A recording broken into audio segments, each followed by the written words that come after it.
Hey everyone, KP here from KP's Kitchen. I am here with the master chef, my mom.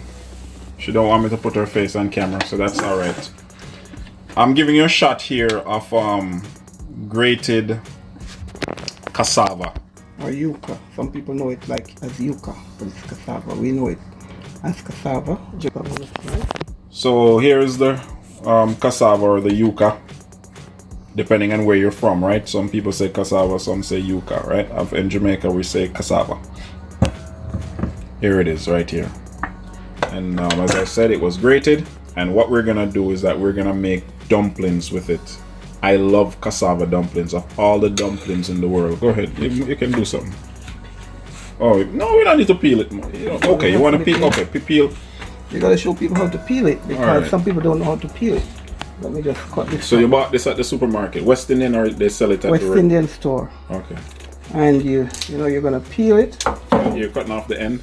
No, well, just because here, this is how you peel it. This is, you're gonna peel it like this. Oh, you go around it. You don't peel it down. Right. You go around and round and round. Okay. And round and round and round until you get to the end. All right. Cut it in pieces. You don't need to peel it all. Just so. There you go. Right. Okay. And then. Sorry. So we've grated this now, and how many? So I like to grate it. You can blend it, but I like to grate it. When it's grated, it has. I like the consistency of the grated. You know, it kind of have that rough thing, texture, and that's what I like in my dumpling.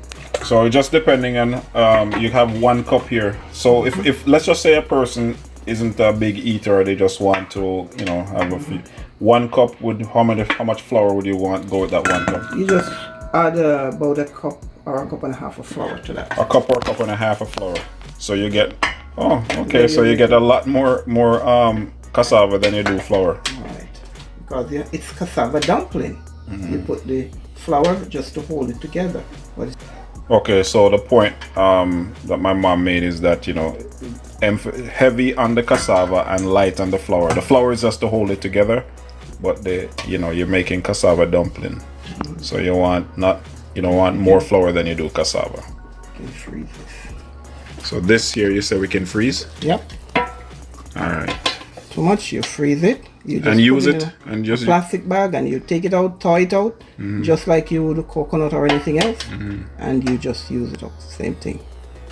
All right. So what mommy is doing now? She's putting 3 cups of flour to go with how many cups of cassava again? It's 3 cups of cassava. And 3 I think cups. we just need 2 cups of flour because we want it to be cassava. Oh, just 2. Okay, because all right, she's putting it. All right, so Gonna add some salt to it. salt is right here. With your measuring spoon. Here, this is the teaspoon.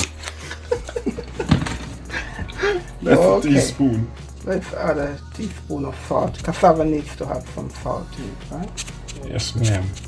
So we put a teaspoon of salt. And you just pour it in there like that. I think that's good enough. Yep. Why are you mixing it with a wooden spoon? Why not just, or it could be any spoon or the... Well, you just want to kind of get it together. I like wooden spoons, by the way. Wooden spoons are more It's more healthier. Right. And it's easier to mix your stuff like this. So why not use your hand? You can. Yeah, we're gonna do the hunting afterwards. Oh.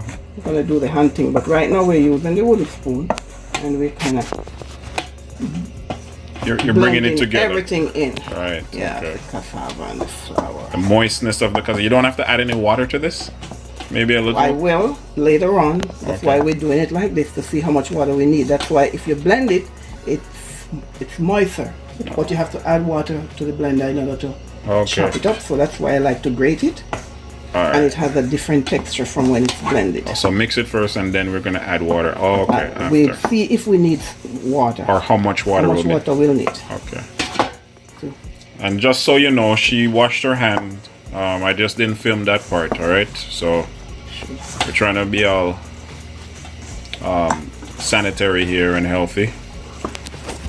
So look at that cassava dumpling going. See, this is so moist now that we don't even need to add any water. And by the way, I know how to do this, but because my mom is here, I'm just letting her, you know, do her thing. She the master chef.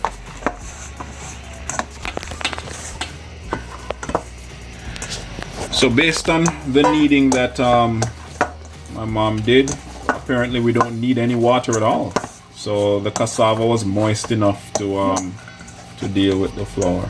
That's the reason why we use the spoon, to make sure you put it all together, so you know for sure. If you just add water to it, then it'll spoil it. You may have to add more flour. Right. And we are looking for cassava dumpling. All right. Flour. We have our pot boiling. So the pot is going. All right. Yeah, and then we're gonna make. Okay, she's rolling that bad boy. Yep. Yeah. This is how I learned it. You want the water to start boiling first, right? Yeah. Rolling away just like that. Just giving you a shot of a few of them. And it comes over here. Wait to go in the pot. Waiting for the pot to boil.